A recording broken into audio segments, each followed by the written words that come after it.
But उन खां पहिरीं हुकूमत सिंध एंड ऑनरेबल CM साहब जे डायरेक्शन्स ते असां पंहिंजी प्रिपरेशन करे छॾी आहे त कहिड़ा ॻोठ असांजा कच्चे में केतिरा आहिनि, तालका वाइज़ बि असां लाड़काने जे हवाले सां अगरि मां चवां त प्लैनिंग कई आहे कंहिंखे किथे असां रिलीफ कैंप में रखंदासीं ऐं उन लाइ हेल्थ जी कैंप किथे लॻंदी, असांजो लाइव स्टॉक जो कैंप किथे हूंदो, त उहा सॼी प्रिपरेशन आहे। प्लस उन सां गॾोगॾु असांजी जेके कच्चे जी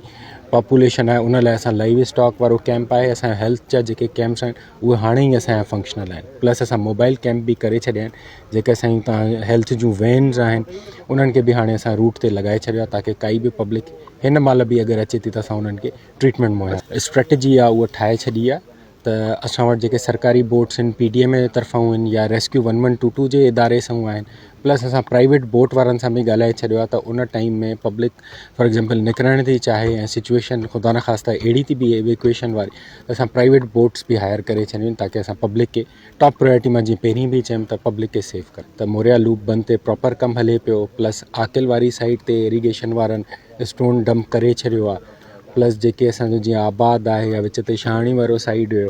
उन ते बि हिननि जी प्रॉपर